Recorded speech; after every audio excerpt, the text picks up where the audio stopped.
Summer season start అయిందంటే చాలు అందరూ మామిడికాయతో నిల్వ పచ్చళ్ళు పెడతారు కదా. నేను కూడా ఈసారి ఫస్ట్ టైము అల్లపావ తెలంగాణ స్పెషల్ అండ్ వట్టావ రెండు పెట్టానండి. చాలా బాగా కుదిరినవి.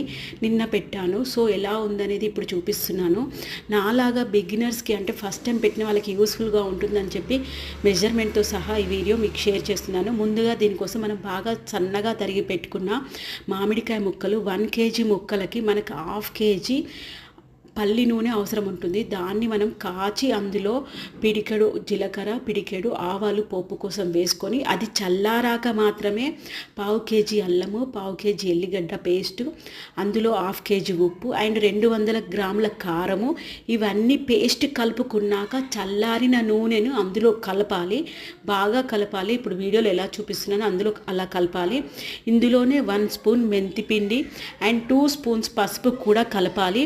ఇది బాగా కలిపాక ఇందులో ఇప్పుడు కట్ చేసి పెట్టుకున్న మామిడికాయ ముక్కల్ని కలుపుకోవాలి. ఇది మాత్రం ఖచ్చితంగా స్టీల్ దాంట్లోనే చేసుకోవాలి. అల్యూమినియం కానీ ప్లాస్టిక్ కానీ చేసుకోకూడదు. మామిడికాయ ముక్కలు పులుపుతో ఉంటుంది కదా. ఇలా మనం 2 days మనం దీన్ని ఊరనివ్వాలి. ఊరనిచ్చాకే మనకి మంచిగా అది మామిడికాయ ముక్కలకి కారము అంతా పేస్ట్ పడుతుంది. నేను ఫస్ట్ టైం పెట్టిన అల్లపావ వీడియో మీకు ఎలా అనిపించిందో కామెంట్ సెక్షన్లో ఖచ్చితంగా చెప్పండి. నేనైతే ఫుల్ హ్యాపీగా ఉన్నాను. చాలా బాగా కుదిరింది.